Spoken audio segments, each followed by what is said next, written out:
ఓం శ్రీమద్భ్యో గురుభ్యో నమః. మనము వేమన పద్యరత్నాలను కూడా చెప్పుకుంటూ ఉన్నాం. వేమన పద్యరత్నాలను రోజు ఒకటి చొప్పున చెప్పుకుంటూ ఉన్నాము. వేమన పద్యరత్నాలను ప్రతిరోజు చెప్పుకుంటూ ఉన్నాం. ఆ వేమన పద్యరత్నాలలో మరి ముఖ్యమైనటువంటి వాటిని చెప్పుకుంటున్నాం. కాకపోతే వేమన పద్యాలు ఏదో ఒక శతకం మాత్రమే కాదు, ఎన్నో కొన్ని వందల పద్యాలు ఉన్నాయన్నమాట ఆయన.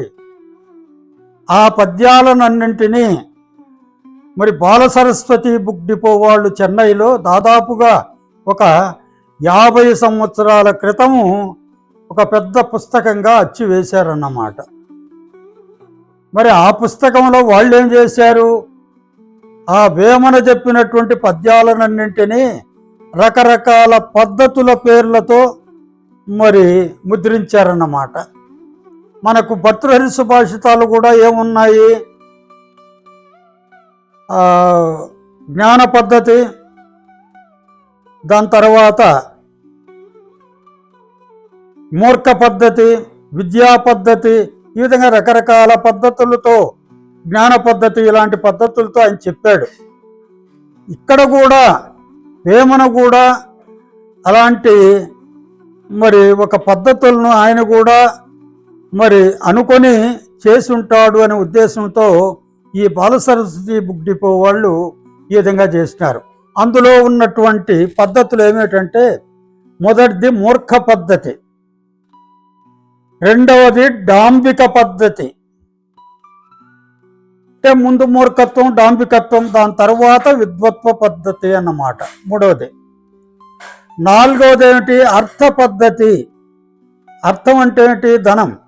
ఆ ధనాన్ని ఏ విధంగా సంపాదించాలి, ఏ విధంగా ఖర్చు పెట్టాలి.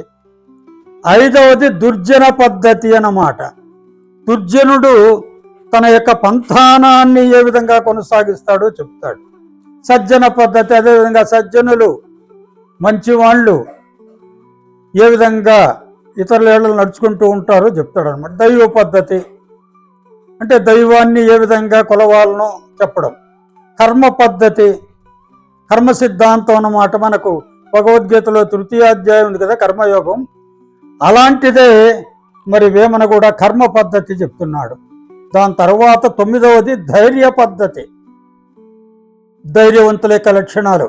మోహ పద్ధతి, మోహ పద్ధతి ఏమిటంటే అజ్ఞానంతో కూడుకొని ఉండడం, దేనిపైనైనా మరి మోహాన్ని కలుగు పెంచుకోవడం.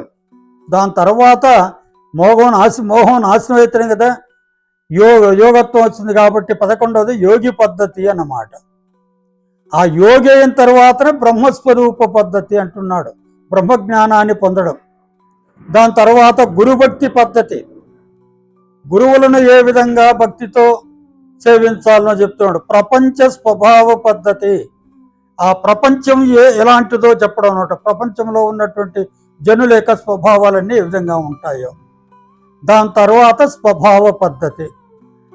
దాని తర్వాత చివరిది జీవన్ముక్తి పద్ధతి అన్నమాట. ఈ విధంగా మనకు 16 రకాల పద్ధతులను వేమన చెప్పాడు. అందులో మొట్టమొదట మనం మూర్ఖ పద్ధతిలో కొన్ని పద్యాలు చెప్పుకున్నాం ఈ పూట. రోజు ఈ విధంగా చెప్పుకుంటే సరిపోతుంది. అజ్ఞానమే శూద్రత్వము, సుజ్ఞానము బ్రహ్మమౌట, శృతులను వినరా అజ్ఞానమడచి వాల్మీకి, సుజ్ఞానపు బ్రహ్మముంద చూడరవేమా. ఏమంటుండే, అజ్ఞానమే శూద్రత్వం, సుజ్ఞానమే బ్రహ్మజ్ఞానం అన్నమాట. అంటే పరబ్రహ్మం కావడం. ఇది మాట ఎవరు చెప్తున్నారు, శృతులను వినరా, వేదాలు ఘోషిస్తూ ఉన్నాయి వినలేదా అంటున్నాడు.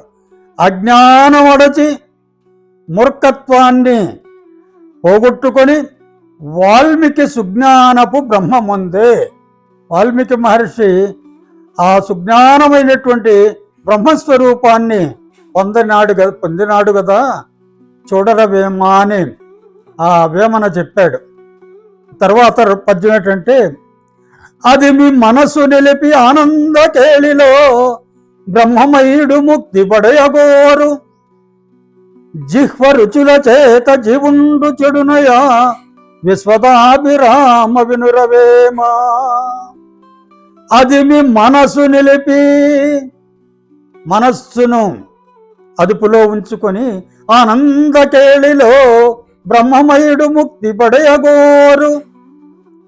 ఆ ఆనందకేళిలో బ్రహ్మానందములో తెలియాడుతూ మరి ముక్తిని పొందాలని కోరుకుంటాడు ఆ బ్రహ్మజ్ఞాని అంటున్నాడు. జిహ్వ రుచుల చేత జీవుండు చెడునయా. ఈ జిహ్వ రుచుల చేత నాలుక ఉందే, అది రకరకాల కోరికలను కోరుకుంటూ ఉంటుంది, రుచులు కోరుకుంటూ ఉంటుంది కదా. ఆ విధంగా రుచులకు మరిగి జీవుండు చెడునయ్యా, జీవుడు చెడిపోతాడయ్యా. విశ్వదాభిరామ వినురవేమ. దాని తర్వాత మూడవది, అనువు కాని చోట పనిగొని జూదము నాడి ఆడి ఓడి అడవి సొచ్చు గనుని చూడచూచి గడుపుము మూర్ఖత. ఏమంట